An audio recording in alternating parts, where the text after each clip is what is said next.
नमस्कार, वंदे मातरम। दोस्तों, स्वागत है आप सबका सैनिक पाठशाला में। ओआरओपी 3 के टेबल्स कभी भी जारी हो सकते हैं दोस्तों। तो ऐसे में कुछ ऐसे कैलकुलेशंस, कुछ ऐसे महत्वपूर्ण जानकारियां जो आप सबको जानना जरूरी है, उनको लेकर के आया हूं दोस्तों। आज का कैलकुलेशन महत्वपूर्ण है, आज के जो आंकड़े हैं वो महत्वपूर्ण है, इसीलिए मैंने कैमरे को थोड़ा नजदीक भी कर लिया ताकि आपको बोर्ड साफ साफ दिखाई दे दोस्तों। ऐसा नहीं है कि ओआरओपी 1 से पहले हमें पेंशन की बढ़ोतरी नहीं मिलती थी, तब भी मिलती थी। तो क्या कनेक्शन है ओआरओपी 1 से पहले, ओआरओपी 1, सातवां पे कमीशन, ओआरओपी 2 या ओआरओपी 3 में किस तरीके के पेंशन की बढ़ोतरी का ट्रेंड रहा है और ओआरओपी 3 में आपका पेंशन में कितने तक की बढ़ोतरी मिल जाएगी, सभी बातें आज के इस वीडियो में महत्वपूर्ण तरीके से बाकायदा डॉक्यूमेंट्स के आधार पर, आरटीआई के रिप्लाई के आधार पर, सरकारी सर्कुलर, सरकारी रिजोल्यूशंस के आधार पर आपको समझाऊंगा दोस्तों। और दोस्तों, कई सारे मेरे काबिल दोस्त, कई सारे विश्लेषकों का यह कहना होता है, यह मानना होता है कि जेसीओज को खास करके ओआरओपी 2 में इसलिए फायदा नहीं मिला क्योंकि उनका पेंशन जो है ओआरओपी 1 में ही बढ़ गया था। तो इसको भी मैं बाकायदा डॉक्यूमेंट्स के आधार पर, कैलकुलेशन के आधार पर समझाऊंगा दोस्तों कि किस तरीके से यह सच्चाई है या नहीं है। तो चलिए इन्हीं विषयों को आज के इस वीडियो में जानेंगे। वीडियो महत्वपूर्ण होने जा रहा है, वीडियो में अंत तक जरूर बने रहें ताकि आपको ओआरओपी 3 का या ओआरओपी 2 का या ओआरओपी 1 का पूरे के पूरे ओआरओपीज का कच्चा चिट्ठा समझ में आए दोस्तों। चलिए आगे बढ़ते हैं। जैसे आप बोर्ड में देख पा रहे दोस्तों, आगे बढ़ने से पहले मेरा हमेशा की तरह आप सबसे आग्रह है, अगर सैनिक पाठशाला चैनल का वीडियो आप पहली बार देख रहे हैं या अभी तक चैनल को सब्सक्राइब नहीं किया है तो चैनल के साथ जुड़े रहने के लिए, इसका हिस्सा बने रहने के लिए और आपसे जुड़ी हुई ऑथेंटिक भरोसेमंद जानकारियों को पाते रहने के लिए चैनल को सब्सक्राइब जरूर करें। चलिए आगे बढ़ते हैं दोस्तों। सबसे पहले जैसे आप हेडिंग देख पा रहे हैं, ओआरओपी 1 में, ओआरओपी 2 में कितना मिला, ओआरओपी 3 में कितना मिलेगा। जी हां, इस सवाल का सटीक जवाब आज के इस वीडियो में ढूंढेंगे दोस्तों। चलिए, आपके आंखें खोलने वाला आंकड़े समझें। जी, आपके आंखें खोलेगा ये जो आंकड़े मैं आपको समझाऊंगा। सबसे पहले तो समझिए दोस्तों, मैंने यहां पर रैंक और लेंथ ऑफ सर्विस लिया है पहला कॉलम में। जैसे सिपाही 17 साल, नायक 17 साल, नायक 22 साल, हवलदार 15 साल, हवलदार 17 साल, हवलदार 24 साल, ऑनररी न्याय सुधार 24 साल, न्याय सुधार 26 साल और सूबेदार 30 साल। यहां पर जिनको एमएससीपी मिला हुआ है उनका भी इंक्लूड आप कर सकते हैं। मान लीजिए आप अगर 17 साल सर्विस करके रिटायर हुए सिपाही हैं, आपको एमएससीपी मिला हुआ है तो आप हवलदार 17 साल में देख सकते हैं। समझ गए आप? तो उसी हिसाब से आप देखिएगा। आगे मैं समझाऊंगा, बेहद महत्वपूर्ण है ये जो जानकारी, जो कैलकुलेशन मैं समझाऊंगा। और ये सबसे पहले तो प्री ओआरओपी को समझिए, यानी कि ओआरओपी 1 लागू होने से पहले कितना था पेंशन, और ये पेंशन बाकायदा सरकारी सर्कुलर से उठाया है। जी हां दोस्तों, ओआरओपी 1 से पहले जो सर्कुलर के हिसाब से पेंशन मिल रहा था वो सर्कुलर था 501, खास करके प्री 2006 के पेंशनर्स के लिए था। और 501 सर्कुलर में जो पेंशन था वो मिनिमम पेंशन था। जी हां, तो 501 नंबर सर्कुलर के हिसाब से कितना पेंशन मिल रहा था ये मैंने यहां लिखा। ये पेंशन था 2012 से लेकर के जून 2014 तक, यानी कि ओआरओपी 1 लागू होने से पहले। अब उसमें बढ़ोतरी कैसे हुई? ओआरओपी 1 में हुई बढ़ोतरी, हुई, बिल्कुल हुई। ये रहा ओआरओपी 1 का आंकड़ा, जो कि ओआरओपी 1 यानी कि सर्कुलर 555 के आधार पर आधारित है। अगर सर्कुलर 555 को मैं आपको दिखाऊं, ये सामने आप देख पा रहे हैं, इस सर्कुलर 555 में अगर जो मैंने रैंक अभी कहे हैं यहां पर बोर्ड पे, जो मैंने रैंक लिख रखे हैं, उन रैंक्स को आप पॉज करके जहां भी उनका लेंथ ऑफ सर्विस और रैंक है उसको अगर देखेंगे, ये सारा वाई ग्रुप का डाटा है दोस्तों। आप अगर देखेंगे तो आपको समझ में आएगा कि जो मैंने आंकड़े यहां ले रखे हैं वो इसी टेबल से लिए हुए हैं, 555 सर्कुलर का टेबल नंबर 7 से। तो दोस्तों, जो टेबल नंबर 7 में जो पेंशन मिलता है वो मिलता है सिपाही 17 साल का 6,665 रुपए। जी हां, और अगर हम बढ़ोतरी की बात करें तो बढ़ोतरी कितनी होती है दोस्तों? 1185 रुपए की बढ़ोतरी होती है 7वें पे कमीशन से पहले। आप सोचिए, अगर इसको 7वें पे कमीशन के फॉर्मूले में अगर ढालेंगे, बिल्कुल, क्योंकि 7वें पे कमीशन से पहले अगर आपका 1185 रुपए का बढ़ोतरी है तो आज के डेट पे उस बढ़ोतरी को आपको 2.57 का मल्टीप्लीकेशन लगाना पड़ेगा। यानी कि एक्चुअल में ओआरओपी 1 में एक सिपाही 17 साल को कितना फायदा हुआ?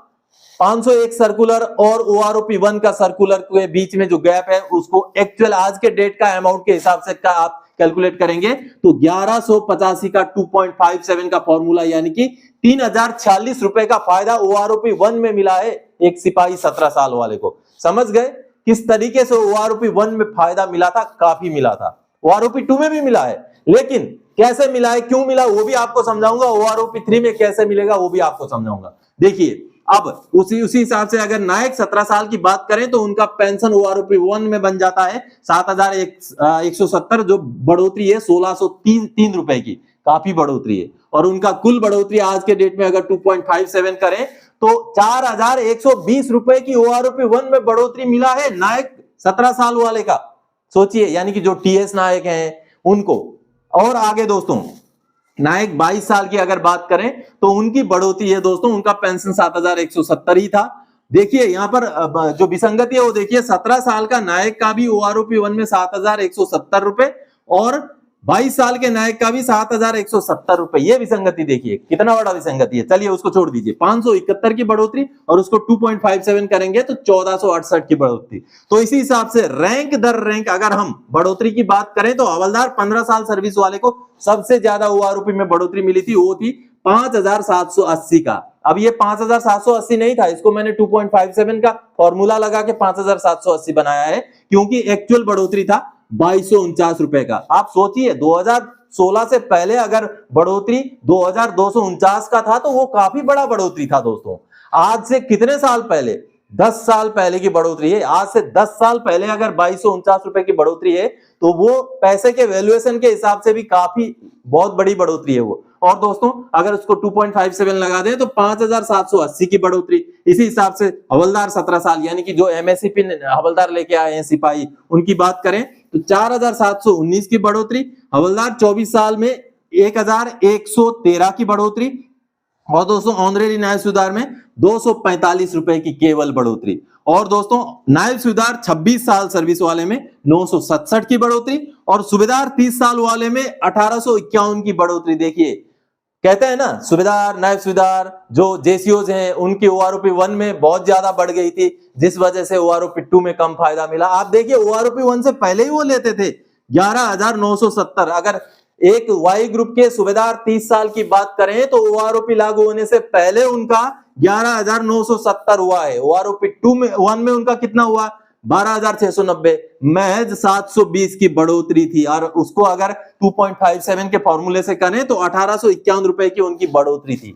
तो दोस्तों उसके बाद अब जो बेसिक पेंशन उनको ओआरओपी 1 में मिला, वो बेसिक पेंशन मैंने यहां पर 7वें पे कमीशन के फॉर्मूले में ले रखा है। उसके बाद ओआरओपी 2 का पेंशन ले रखा है। अब बढ़ोतरी का डिफरेंस आप देखिए, बढ़ोतरी का आप डिफरेंस देखिए। सबसे महत्वपूर्ण यही पॉइंट है कि ओआरओपी 1 और ओआरओपी 2 में बढ़ोतरी का क्या डिफरेंस था। दोस्तों ओआरओपी 1 में अगर सिपाही 17 साल को 3,046 रुपए की बढ़ोतरी थी तो ओआरओपी 2 में वही बढ़ोतरी 1,679 रुपए की थी, क्योंकि उनका बेसिक पेंशन 7वें पे कमीशन में 17,129 था, जो ओआरओपी 2 में बढ़कर 18,807 हुआ है, यानी कि बढ़ोतरी हुई है 1,679 रुपए। आप देखिए ओआरओपी 1 में जिनकी बढ़ोतरी हुई थी 3,046 रुपए, उनकी बढ़ोतरी ओआरओपी 2 में जाके कितने की हुई है, 1,679 रुपए की हुई है। देखिए उसी हिसाब से आप नायक 17 साल की देखेंगे तो 4120 रुपए की बढ़ोतरी, जो कि जाकर के 1,680 की बढ़ोतरी होती है। ये नायक 22 साल में बढ़ोतरी थी 1,668,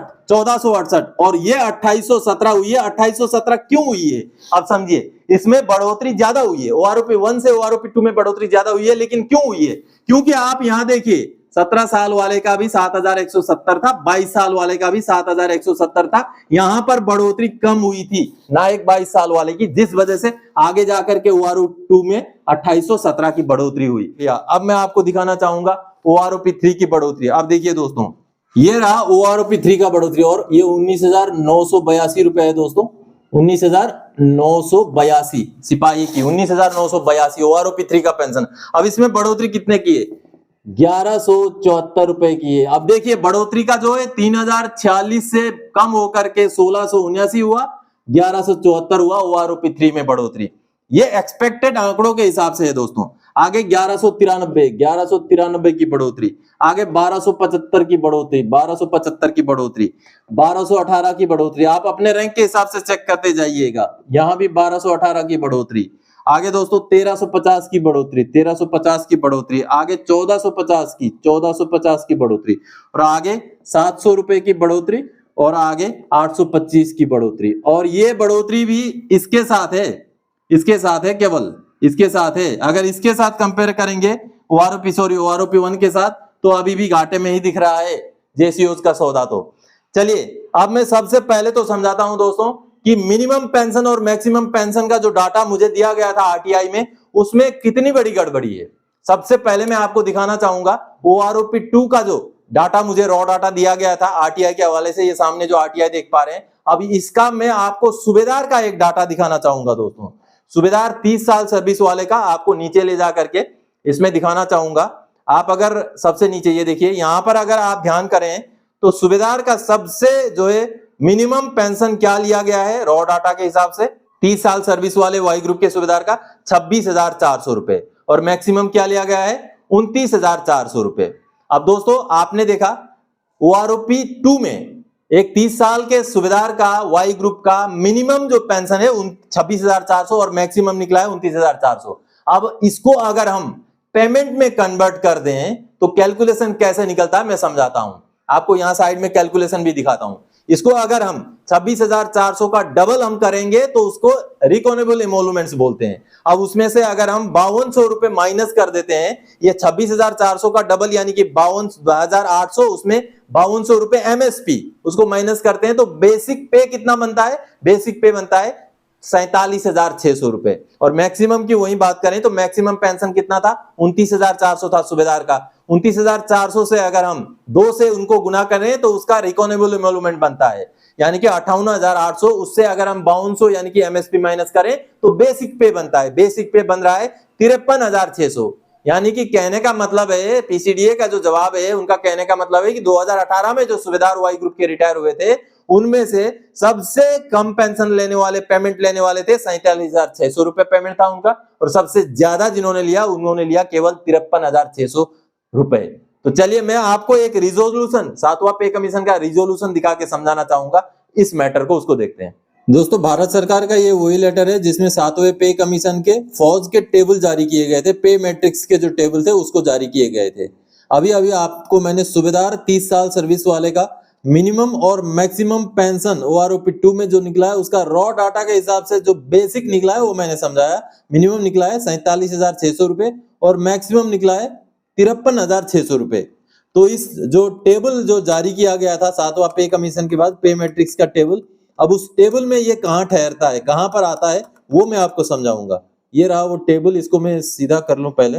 दोस्तों ये रहा पे मैट्रिक्स का टेबल जो defence personnel except military nursing services annexure 2, और ये 7वां पे कमीशन लागू करने के बाद का टेबल है। यहाँ सबसे पहले आप ये सिपाही वाला देखेंगे, फिर नायक, फिर हवलदार, ऐसे करके हम चलते हैं। सूबेदार वाला जो कॉलम है वहां पर चलते हैं। ये वाला जिसमें ग्रेड पे 4600 रुपए हुआ करता था, ये वाला कॉलम है दोस्तों। अब देखिए दोस्तों ये पे मैट्रिक्स है, और पे मैट्रिक्स में जो चीज मैं समझाना आपको चाहता हूं बड़े ध्यान से समझिएगा। देखिए ये सूबेदार का जो कॉलम है उसको मैं घेरा लगा रहा हूं। सूबेदार पे लेवल 7 यानी कि 7वें पे कमीशन से पहले जिनको 4600 रुपए ग्रेड पे मिलता था। अब जो मिनिमम बेसिक पे निकला है अभी कैलकुलेशन करके जो मैंने आपको दिखाया 47,600 रुपए निकला है, ठीक है, मिनिमम तो ठीक है।